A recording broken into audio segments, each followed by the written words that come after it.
नमस्ते। आइए सुनते हैं हिंदी की प्रमुख कथाकार सुभद्रा कुमारी चौहान की लिखी कहानी मंगला। अगर आपने अभी तक मेरे चैनल को सब्सक्राइब नहीं किया है तो कृपया चैनल को सब्सक्राइब करें और नवीनतम कहानियों के लिए घंटी के बटन को दबाएं। आज मंगला चली गई। मेरा घर सूना हो गया, ठीक उसी तरह जैसे बच्चों के उड़ जाने के बाद पक्षी का घोंसला सूना हो जाता है। चिड़ियाँ बच्चे तो पालती हैं, सर्दी, गर्मी और बरसात हर मौसम में बच्चे के लिए दाना पानी इकट्ठा करती हैं, तिल तिल कर अपने को मिटाती और बच्चे को बचाती हैं। बच्चों के पर फूटते हैं, वह बच्चों की उन्नति में खुश होती हैं, उन्हें उड़ना सिखाती हैं। परंतु ज्यों ही डैने मजबूत होते हैं, बच्चे माँ का सहारा छोड़कर घोंसले से कुछ दूर तक अकेले भी उड़ते हैं, इस डाल से उस डाल पर, इस पेड़ से उस पेड़ पर। और इस प्रकार एक दिन उड़ते उड़ते बच्चे उड़ जाते हैं। कहाँ, कौन बताए? सूने घोंसले में चिड़िया कैसी रहें? घोंसले के एक एक तिनके में बच्चों की याद समाई रहती है, जो एक दिन चिड़ियों को घोंसला छोड़ देने के लिए मजबूर कर देती है। और चिड़ियाँ, बेचारी चिड़ियाँ अपने बच्चों को ढूंढने के लिए खुद भी किसी ओर उड़ जाती हैं। रह जाता है सूना प्राणहीन घोंसला।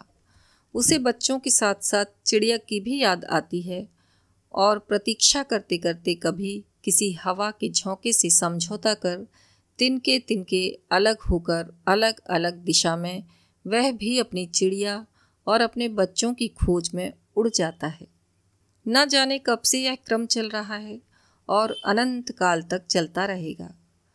सब चिड़ियों के बच्चे उड़ जाएंगे और सब चिड़ियाँ उन्हें खोजने के लिए उनके बाद घोंसला सूना करके उड़ जाया करेंगी। पर बेटी को विदा करके माँ क्या करे? वह तो बेटी के साथ ससुराल नहीं जा सकती और न घर ही छोड़ सकती है। जिस घर की एक एक चीज़ में मंगला की याद समाई है, एक एक फूल पत्ती में वह दिखती है, उसी घर में आज मंगला नहीं और मैं हूँ, और फिर मंगला जैसी लड़की। अनेक बार मेरे मुंह से निकला है, ईश्वर हर एक माँ बाप को मंगला जैसी लड़की दे। वह तो केवल मेरी लड़की न थी, मेरी सब कुछ वही थी। मेरी माँ, मेरी गुरु, मेरी मित्र और इसके बाद भी मेरी बच्ची। आज भी वह उतनी ही बच्ची है, परंतु उसके साथ साथ ज्ञान और शिक्षा के ऊंचे स्तर पर पहुंचकर भी अभिमान उसे छू नहीं गया है। वह अपनी परीक्षा के दिनों में भी घर का मेरा प्रायः सभी काम करने के बाद पढ़ने बैठती थी, और आज मेरी मंगला चली गई है। ईश्वर उसे खुश रखी। मुझे ऐसा लगता है और बार बार मन में एक तूफान सा उठता है कि यह जो मंगला का बिछोह मुझे इतना खल रहा है तो क्यों? इस बिछोह का सृजन तो मैंने अपने ही हाथों से किया है। मंगला तो विवाह की इच्छुक न थी और वह बार बार मुझसे यही कहती रही, अपनी गोद से तुम मुझे अलग ना करो अम्मा। तुमने मुझे पढ़ा लिखा के इतनी बड़ी बनाया है, तुमने अभी तक मेरे लिए कष्ट उठाया है, अब अपनी सेवा करने का अवसर दो। और मैं मंगला के विवाह के लिए बड़ी उत्सुक थी। अपनी बेटी को योग्य साथी के साथ करके निश्चिंत होना चाहती थी। उस दिन जब बीए का रिजल्ट निकला और मंगला पास हो गई अच्छे डिवीज़न और अच्छे नंबरों के साथ, तो मुझे कितनी प्रसन्नता हुई। मंगला एक मजदूरनी की बेटी स्वयं भी अपनी माँ के साथ मजदूरनी की तरह काम करने में कभी संकोच न करती थी। फर्स्ट डिवीज़न लेकर पास हुई। मैंने उसी खुशी में एक दिन मंगला से कहा, बेटी अब तुम बीए पास हो गई, अब मैं तुम्हारी शादी करना चाहती हूँ। कोई योग्य साथी तुम्हारे लिए खोज सकूँ तो मैं बिल्कुल निश्चिंत हो जाऊँ। संतान के प्रति माँ बाप की जो जिम्मेदारी होती है वह पूरी हो जावे। उस दिन मंगला ने इस बात को मजाक समझा, किंतु इस चर्चा को गंभीर होते देखकर वह मुझसे बोली, अम्मा तुम मेरे विवाह की चिंता मत करो, मैं विवाह नहीं करना चाहती। यह तो जरूरी नहीं है कि सभी लड़कियां शादी करें। मैं तो तुम्हारे ही साथ रहकर तुम्हारी ही सेवा करना चाहती हूँ। अभी तक तुमने कष्ट उठाया है, अब मैं तुम्हारे लिए कुछ करूँगी, तुम्हें आराम से रखूँगी। जब मैं कुछ करने धरने लायक हुई तब मैं विवाह करके कहीं चली जाना नहीं चाहती। एक माँ अपने बच्चे से इससे अधिक क्या कुछ और चाहती है। सच, मेरा मातृत्व सफल हो गया। मैं एक योग्य संतान की माँ हूँ। इससे मुझे बड़ा संतोष हुआ। इस बेटी से अलग होकर मुझसे भी न रहा जाएगा, यह मैं जानती थी। पर इसी बीच सुदर्शन से भी कई बार मिल चुकी थी और सच तो यह है कि मैं सुदर्शन को भी प्यार करने लगी थी। सुदर्शन मेरी मंगला के लिए जितना अच्छा साथी बन सकेगा, उतना अच्छा लड़का शायद ही मैं कहीं खोज सकूं। इसलिए चाहती थी कि मंगला यह विवाह स्वीकार कर ले। मैंने मंगला से कहा, बेटी, मेरा विश्वास है कि शादी तो तुम्हें करना चाहिए। मैं सदा जीती न रहूँगी और तुम्हें एक साथी का अभाव खटकेगा। और सच तो है बेटी कि मैं तुम्हें जहाँ ब्याहने जा रही हूँ वहाँ तुम पर कोई बंधन न रहेगा। तुम जब चाहोगी तभी मेरे पास आ सकोगी। यहाँ रहना या ससुराल जाना तुम्हारी इच्छा पर रहेगा। बेटी ने लापरवाही से हंसकर जवाब दिया था, यह सब अम्मा विवाह से पहले की बातें हैं। विवाह के बाद पुरुष पत्नी को अपनी संपत्ति समझने लगता है। पति चाहे जितना पढ़ा लिखा विद्वान हो, पब्लिक प्लेटफॉर्म पर खड़ा होकर स्त्री के समान अधिकार और स्वतंत्रता देने के विषय में चाहे जितनी लंबी लंबी स्पीचें झाड़े, पर घर के अंदर पैर रखते ही पुरुष हो जाता है। स्त्री यदि उसकी इच्छाओं को अपनी इच्छा न बना ले, उसके इशारे पर आंख कान बंद करके न चले, तो खैर नहीं। पास पड़ोस के घरों में, शिक्षित परिवारों में भी जो कुछ होता है, यह सब जानबूझकर भी तुम क्यों चाहती हो अम्मा कि मैं विवाह कर लूं? फिर तुम मेरे स्वभाव को भी जानती हो। मैं किसी के इशारे पर आंख कान बंद करके नहीं चल सकती। मैं किसी की इच्छा को अपनी इच्छा नहीं बना सकती। और सच बात यह है कि तुम्हें छोड़कर मुझसे कहीं जाया न जाएगा।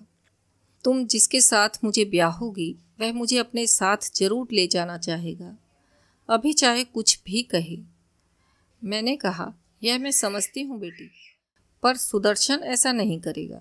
वह बहुत ही भला और नेक लड़का है। उसने मुझसे वादा किया है कि वह तुम्हारी इच्छा पर कभी अपनी इच्छाओं को न ला देगा। मंगला कुछ गंभीर होकर बोली, जो तुम चाहो माँ वह करो। मैंने जैसे सदा तुम्हारी बात मानी है, उसी तरह तुम्हारी इस बात को भी मान लूँगी। परंतु मैं खुद तो शादी बिल्कुल नहीं करना चाहती। और मंगला चली गई मेरे लिए एक प्याला चाय तैयार करने। मैं बड़ी देर तक मंगला की बातों पर विचार करती रही और मेरी आंखों के सामने अतीत के न जाने कितने सुखद और दुखद चित्र खिंच गए।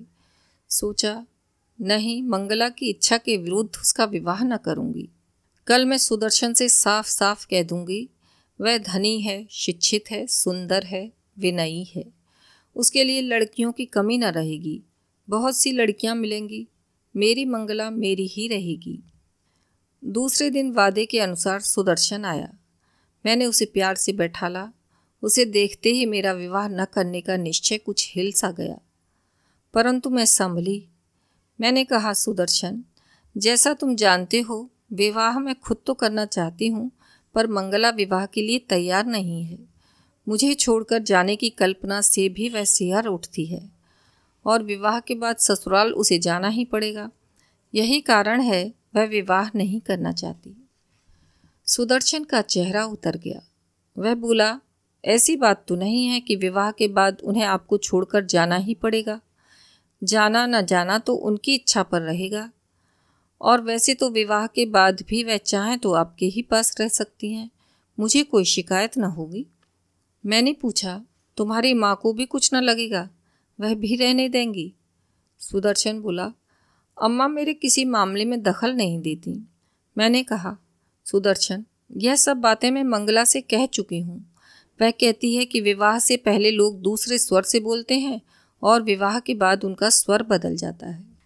सुदर्शन कुछ हताश सा होकर बोला, वैसे आप लोग मुझ पर विश्वास ही न करें तो कोई चारा नहीं है, पर मैं कहता हूँ कि मैं जो कुछ कहता हूँ उस पर अमल करूँगा। आप यदि मेरी परीक्षा लेना चाहें तो मैं 20 साल तक केवल इस आशा पर रह सकता हूँ कि मंगला मुझसे विवाह करेगी, परंतु यदि यह विवाह ना हुआ तो मैं बहुत दुखी जरूर हो जाऊँगा। दुखी होने पर भी मुझसे कोई अपकार न होगा, मैं रास्ते से अलग हो जाऊँगा। और मेरा माँ का हृदय जो ठहरा, मैं द्रवित हो उठी। मैंने कहा, अब तुम्हें कुछ कहने की ज़रूरत नहीं है। मैं प्रयत्न करूंगी, तुम दुखी न होगे और तुम्हें 20 साल तक ठहरने भी न दूंगी। सुदर्शन चला गया। दूसरी सुबह मंगला से चाय पीते पीते मैंने कहा, मंगला बेटी, मैं चाहती हूँ कि तुम यह विवाह स्वीकार कर लो। मेरा यह थका तन और थका मन न जाने किस घड़ी बुझ जाए। तुम किसी योग्य साथी के साथ रहोगी तो मैं शांति से मर भी सकूंगी, नहीं तो मरने के बाद भी शांति न पा सकूंगी। मेरी मंगला ने कहा, जिसमें तुम्हें शांति मिले माँ, उसी में मेरा सुख है। तुम जो चाहो करो। फिर इस प्रकार विवाह तय हुआ और हो गया। विवाह के समय मंगला ससुराल से 2-4 दिनों में ही लौट आई थी और वह 2-4 दिन काम की अधिकता तथा मेहमानों की भीड़ भाड़ में कैसे निकल गए कुछ जान नहीं पड़े। पर आज तो यह सूना सूना घर काट खाने को मुंह बाए खड़ा है। हर पेड़ पत्ती और फूल, जिधर भी आंख उठाती हूँ, हर जगह मंगला ही मंगला। मंगला के अतिरिक्त और कुछ सूझता ही नहीं। सोचती हूँ यदि मैं भी चिड़िया होती तो अपनी मंगला की खोज में किसी तरफ उड़ जाती। अभी आप सुन रहे थे सुभद्रा कुमारी चौहान की लिखी हुई कहानी मंगला।